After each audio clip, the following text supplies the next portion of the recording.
This is going to be a little bit sad, ladies and gentlemen. Do you remember Brad Parscale? I mean, Yeah. it's been. Are you crying? I'm tearing up a little bit. Brad has had a rough go of it ever since he was let go from the Trump campaign. Yeah. Shirtless, arrested. Yes, he spent a lot of time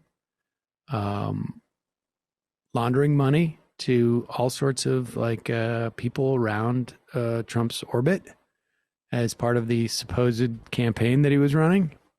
And it hurts when you get cut loose. Here he is on with Martha McCallum. I love Donald Trump. I mean, he's like family to me. That whole family is my family. And I want nothing more than him to win. I want nothing more than this country to progress the way it was. The president should have won by a lot more. He shouldn't be fighting. And I still think he might pull this off, which will be, I give it 100% credit to him if he pulls it off. Have you talked to the president lately? I've not. And it's pretty hurtful, but it's probably just as much my fault as his. I love that family, and I gave every inch of my life to him. Every inch. Inch? What would you say to him? Keep fighting. Don't give up. Don't give up. The country needs you. Measure your life in inches. What? I gave every mile. My life is almost 7 feet long. Life is a game of inches, folks. Wow. I mean, also he's my family, and I got along with the family so well. It's a shame. they're like my family, and I'd do anything for them. Has he called you, and you've had a rough time? It's probably both our faults. Yeah, it's probably both our faults that he hasn't called me. What did I do? What did I do? Well, he didn't need you anymore, buddy. Yes, we made a deal. He looked like a guy who, I know that harping on people's physical appearance is low, right? But it's not his appearance. It's just the way he styles himself. He's like a guy at a bar watching WWE. Doesn't look like a politician or anyone in politics. Do you know what I mean? There's nothing. Well, it's just a bizarre. He wasn't fashion. a caddy, right? He wasn't the guy who was the caddy. No, he wasn't. But he just basically did some web stuff, and then he just got. But here he is.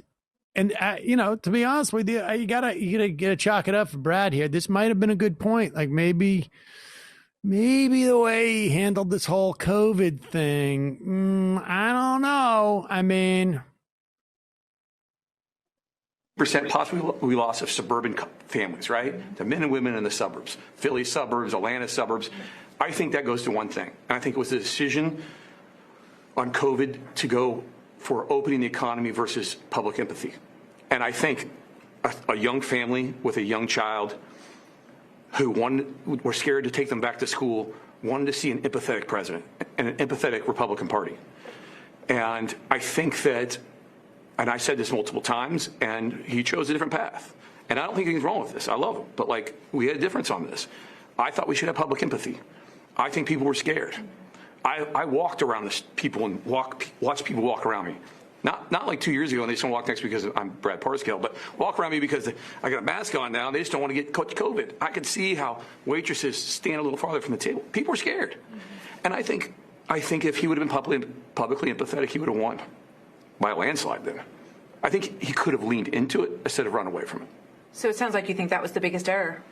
Empathy over COVID.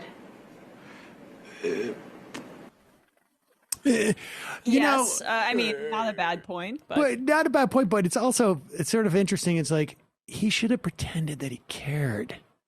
As opposed to just completely deny. There's also there's an option C, which is actually do something about it. Yeah. It's not about the optics of it. Also, okay. I mean, I take that back. Parscale could be right, but it could have been but it's also But I don't think he could. He could have done something, and that's it. Because no one buys Trump being empathetic, and even the people that like him don't want him to be empathetic. That's not a character trait that they want in him. But again, dude, you're so pathetic. Stop saying you love him. Stop saying you love him. He won't call you. Like, it's listen, you know what? If I'm Brad Parscale, like the trajectory of this guy's life, the millions of dollars he probably has in some type of offshore account that came out of that fund, I'm bet, Trump earned his love. I just love this idea that like he really should have just seemed like he cared that people were dying. There's 2,500 people, according to the New York Times, died yesterday. 270,000 total deaths. 270,000 total. 2,600 people died yesterday. Mm-hmm. And that number, I will tell you right now, folks, that number is going to go up before it goes down.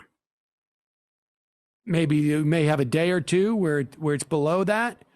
But by the time we get to Christmas, we're going to be pushing 3,000 people dying a day. We are going to end up more than likely losing almost as many people as we did, maybe more at this stage.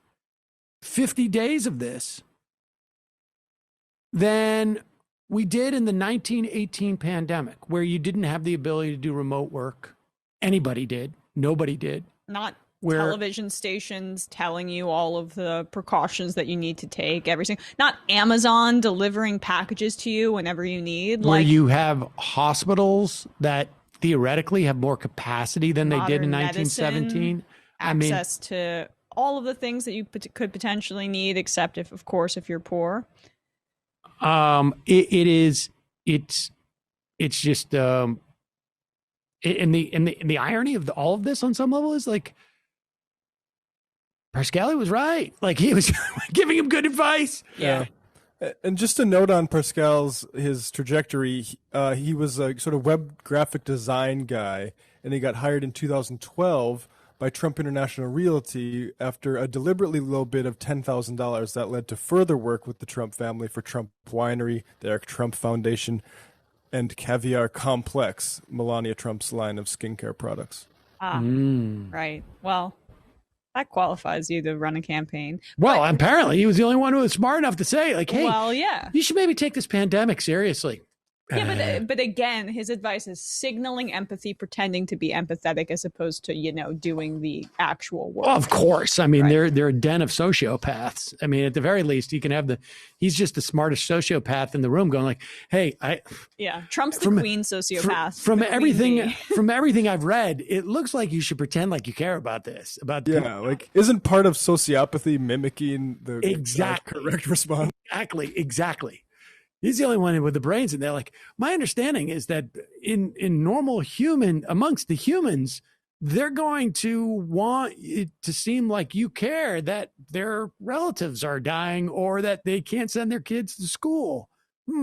Shut up, cuck. Exactly. Just not fortunate enough to have actual sociopaths in the room. Just pretend sociopaths.